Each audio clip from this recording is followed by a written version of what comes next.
Iran और Israel के बीच war शुरू हो चुकी है।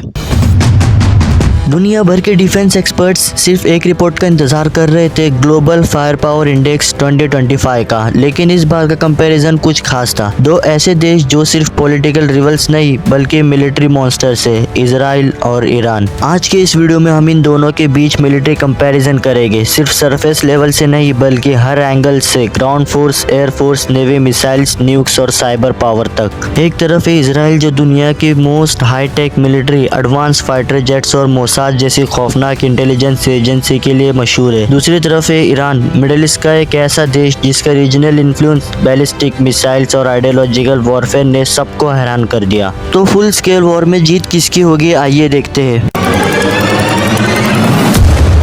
दोस्तों, किसी भी आर्मी की पावर उसके पैसों से काफी हद तक डिसाइड होती है। इजराइल के पास $30 बिलियन का डिफेंस बजट है, वहीं पर ईरान के पास $15 बिलियन के आसपास। लेकिन डिफरेंस सिर्फ नंबर का नहीं है। इजराइल अपना major budget AI drones, advance jet और real time battlefield data systems पर लगाता है। ईरान का बजट मिसाइल, देव और इंडिजिनियस ड्रोन्स पर फोकस्ड है। मैन पावर में इजराइल के पास 1.7 lakh active soldiers, 4.65 lakh reserves है। वहीं पर ईरान के पास 6.1 लाख एक्टिव सोल्जर्स और 35 लाख रिजर्व्स है। यानी मैन पावर के केस में ईरान भारी पड़ता है, पर इजराइल की ट्रेनिंग और कोऑर्डिनेशन अनमैच्ड मानी जाती है। इजराइल एक कॉम्पैक्ट फोर्स है जिसका हर सोल्जर एक ह्यूमन मशीन के बराबर होता है। आसमान की ताकत पे इजराइल के पास टोटल 611 एयरक्राफ्ट से 240 plus fighter jets, F-35, F-16, F-15, 38 attack aircraft, 19 special mission, 14 aerial tankers, 159 trainers, 13 transport aircraft, 147 helicopters जिसमें से 48 अटैक हेलीकॉप्टर्स है और अटैक AH-64 है। ईरान के पास 551 एयरक्राफ्ट से 158 फाइटर जेट्स, मेजॉरिटी पुराने F-14, MiG-29, कुछ डोमेस्टिक जेट्स जैसे पुराने मॉडल से, 21 attack aircraft, 10 special mission, 6 aerial tankers, 103 trainers, 87 transport aircraft, 128 helicopters, 13 attack helis including Bell AH-1 Cobra. बात करें समुद्री स्ट्रेंथ की तो इसमें इजराइल हार जाता है। इजराइल के पास है 62 वेसल्स, 5 सबमरीन, 7 कॉर्वेट्स और 46 पेट्रोल वेसल्स। वहीं पर ईरान के पास में 107 वेसल्स, 25 सबमरीन्स, 7 फ्रीजेट्स और 21 पेट्रोल वेसल्स। नेवल स्ट्रेंथ में ईरान अगेन नंबर्स में ज़्यादा है, पर इजराइल की नेवी मॉडर्न और स्टेल ड्रिवन है।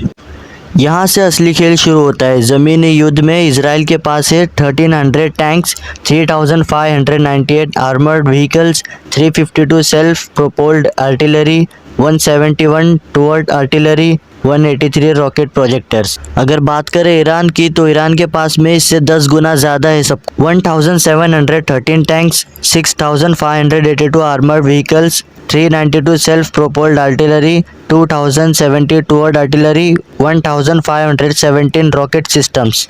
इजराइल की वेपनरी AI इनेबल्ड और लेज़र गाइडेड है, जबकि ईरान की फोर्सेस में अभी भी काफ़ी सिस्टम्स आउटडेटेड है। अब आता है मिसाइल सिस्टम्स, वॉर का टर्निंग पॉइंट। ईरान इस मिसाइल वॉर्ल्ड का किंग माना जाता है। शहाब, सेजिल, फतेह 110 जैसे लॉन्ग रेंज मिसाइल्स, 2000 किलोमीटर तक की रेंज, यानी इजराइल तक आसानी से पहुंच। लेकिन इजराइल के पास है Jericho 3 long range ballistic missile, patriot, Tomahawk arrow missile systems और सबसे डेडली आयरन डोम जो 90% से ज़्यादा मिसाइल्स को हवा में ही ब्लास्ट कर देता है। न्यूक्लियर पावर, सबसे डेंजरस कार्ड। इजराइल ऑफिशियली कभी एक्सेप्ट नहीं करता, लेकिन 80 से 90 न्यूक्लियर वॉरहेड्स का एस्टीमेट है। ईरान न्यूक्लियर पावर बनने की कोशिश में है, लेकिन अब तक कोई एक्टिव न्यूक नहीं। अगर ये वॉर न्यूक्लियर लेवल तक गया तो इजराइल क्लियरली एज में होगा। साइबर वॉरफेयर और इंटेलिजेंस में मोसाद इजराइल का world's most powerful spy agency, surgical strike से लेकर साइबर हैक्स तक सब कुछ।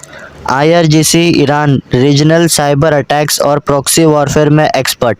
अब बात आती है कौन किस पे भारी है, तो ईरान के पास क्वांटिटी, मैन पावर और मिसाइल्स ज़्यादा है, वहीं पर इजराइल के पास है technology, precision, air dominance, spy power और न्यूक्लियर एज। ये लड़ाई अगर नंबर्स पे चली तो ईरान बड़े ही आसानी से सरवाइव कर जाएगा, लेकिन अगर गेम हाई टेक, साइबर और प्रिसीजन पर गया तो इजराइल क्लियर विनर बनेगा, क्योंकि उसके साथ में US का डायरेक्ट सपोर्ट भी इसराइल के पास है ना। तो आपकी क्या राय है दोस्तों, इस वॉर में कौन जीतेगा? कमेंट्स में ज़रूर बताइए। वीडियो को लाइक और शेयर करें, और अगर आप नए हैं चैनल पर तो सब्सक्राइब दबाना मत भूलिए। मिलते हैं अगले वीडियो में।